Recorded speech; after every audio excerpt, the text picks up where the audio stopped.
Welcome to Accreditation Made Easy, the podcast that takes the stress out of accreditation.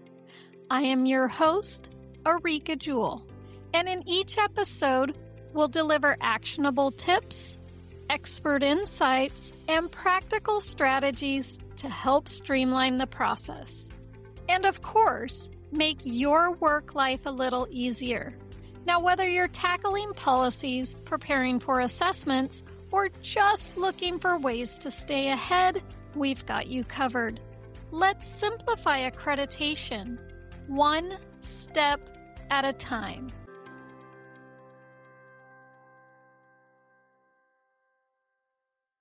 Without a doubt, I would have to say that time-sensitive standards is one of the most talked about topics in accreditation circles. The obvious reason is because it can cause the biggest problems, meaning they can put your agency out of compliance. But here's the deal. The very two words themselves, time-sensitive, they mean something important, and I think most people get that. But when you get into the actual time-sensitive references themselves, trust me, there are a lot of them. Obvious ones that are in your face and not so obvious, more subtle ones. But each can seem pretty straightforward, pretty simple on the face of it. But when they get misunderstood, agencies get jammed up. Now, let's take the most common time-sensitive standard, annual. Most people, when they hear annual, they naturally think once per calendar year, which is a completely normal assumption. But in accreditation, at least every accrediting body that I've looked into, that's not what annual actually means. It means once every 12 months. So let's break that down for a minute. If something was completed in, say, February, it needs to be completed again by the following February. Not by December, not sometime later in the year. It needs to be done within 12 months. And I recently saw an agency run into this exact issue, which made me want to talk about it here today. Because this isn't really just a technicality. It's one of those details that can lead to agencies either receiving conditions or maybe even losing their accredited status altogether. Hi, friends. I am Areaka Jewell, and welcome back to another episode of Accreditation Made Easy. Quick little sidebar, you might have noticed that the look of my podcast, maybe visually, is different. I thought it was time for an update, so over the next couple weeks, you might see a few things change here or there, but just stay tuned. Okay, today we're talking about time-sensitive standards and why understanding how they actually work is critical, and I mean critical, to maintaining your agency's compliance. Now let's zoom out for a minute. Time-sensitive standards are exactly what they sound like. They require something to be done within a specific time frame. And once that time frame passes, there's no going back, there's no fixing it, there's no retroactiveness to it. All you can really do is just correct it and move forward. But that moment in time, is gone.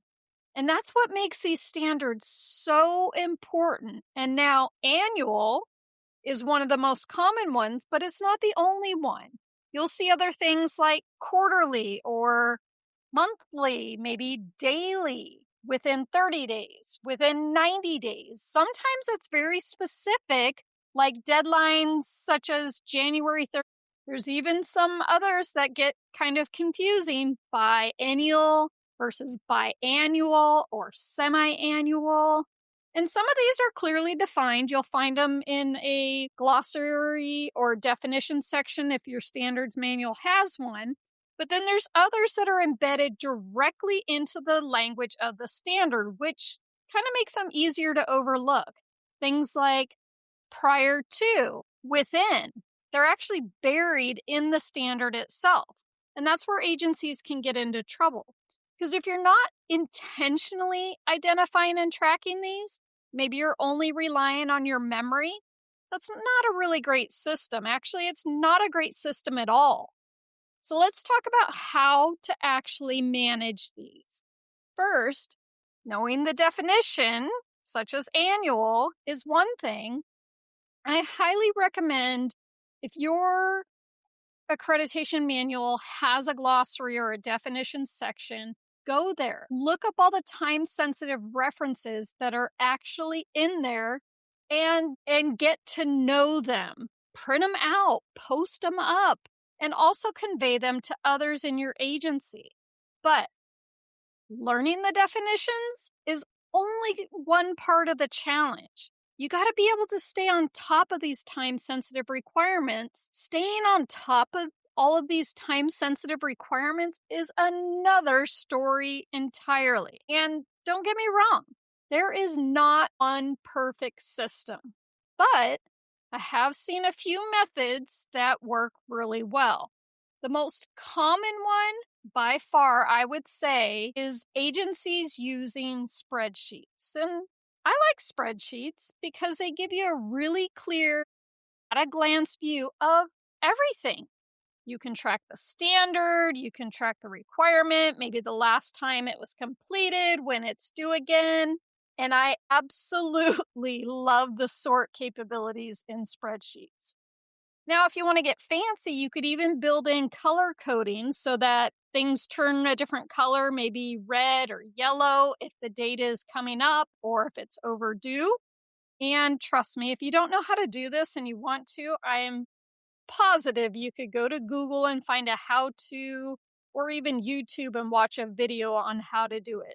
So if automating your spreadsheet to turn different colors is something that interests you, then go check it out. Others rely heavily on calendars, maybe an Outlook or Gmail or whatever your agency uses. The thing about calendars is you can set reoccurring events, and then you can assign them to staff, build in reminders that get sent out. And the nice thing about creating the calendar events and assigning it to staff is not only does it show up on your calendar for overall tracking, it then shows up on their calendar for whoever you assigned it to. Another method, some agencies use PowerDMS tasks. You would create these inside your PowerDMS assessment. You create them to the specific standards. You can set due dates. You can even make them reoccurring. And the reporting capabilities for tasks is amazing. I absolutely love tasks for that.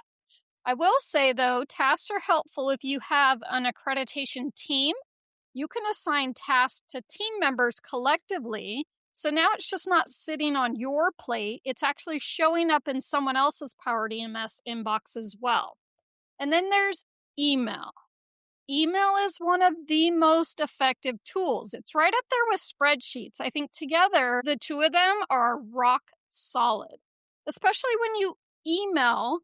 You can personalize the text, maybe send a little reminder message, and you can even schedule emails to send in advance. Plus, you can attach an example of what the proof should look like. Although, truth be told, I've done this many times where I attach the previous year's proof that was provided and I get back something totally different. I'm sure you've had this a time or two. And the last method I want to mention is actually the one that I use as my primary method. And I will say it's definitely not the more common route, and it takes some time on the front end to set up. But once it's in place, it will run itself like clockwork, I swear. Plain and simple. It boils down to this. If you have your proofs, and I mean proofs other than written directives and policies, if you have your proofs as PowerDMS documents, then oh my God, the world is your oyster. All the things that are available to your policies, now if you have your policies in PowerDMS, all those features are now available to your proofs. And the feature that I use for my time-sensitive proofs, or actually I use it for all of my proofs, not just the time-sensitive one, is the automated document review. So for that, you set it up, you assign it to a workflow, meaning who is the document going to go to, meaning whose inbox is it going to land in, and when, meaning how often does this review need to come up. So every single one of my proofs has a designated staff member responsible for it. So when the document shows up in their inbox for review and they know through training and my instruction that means it's time to gather or produce the proof that's being reviewed. Now, I could go into all the details of the process after that and how to get it done, but I'll leave you with this. If this automation sounds remotely interesting to you, just reach out to me and I will be more than happy to walk you through it. So, there you have it. The most common and not so common ways to track time-sensitive standards. We talked about spreadsheets, emails, calendars, PowerDMS tests, and PowerDMS document reviews. But here's the important part of all this. Most successful accreditation programs do not rely on just one of these. They use a combination. Redundancy is what's going to protect you. If something gets missed in one system, it's likely going to get caught in another. But more than anything, the biggest difference that I see between agencies that stay on top of time-sensitive standards and those that do not is planning.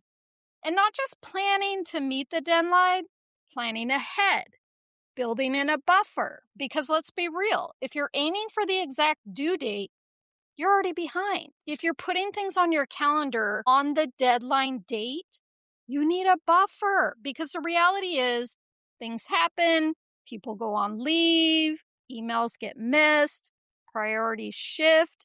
And if something is due in February, your internal deadline shouldn't be February. It should be January or even earlier, depending on what it is. Now, let's talk real quick about what happens if something gets missed, because let's face it, it happens.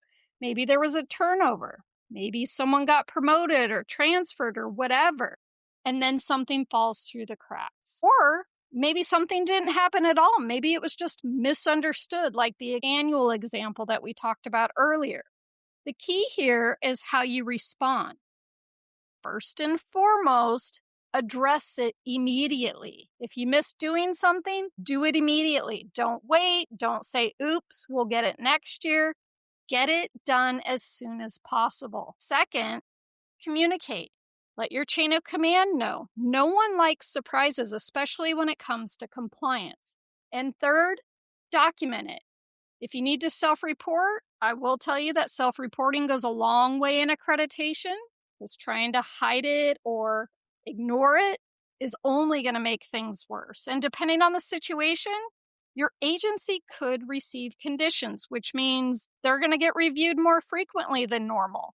And in more serious cases, it could literally impact accredited status. So this isn't just a nice to know topic, it is truly a need to know topic. This is one of those areas that can truly, and I mean truly, make or break your program. So here's my encouragement. Take some time to review how you're currently tracking time-sensitive standards. Make sure you're working off actual definitions, not assumptions or the way we've always done it. Ask yourself, do I have a system? And does that system work? Or am I just relying on my own memory?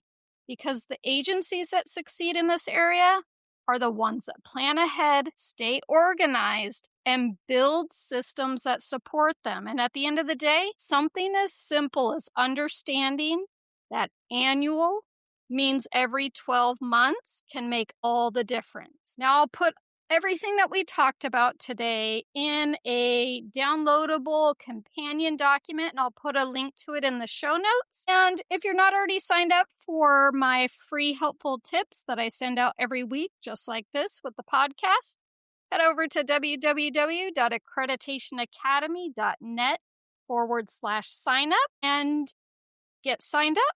All right, friends, until next time, let's keep making accreditation easy, one step at a time.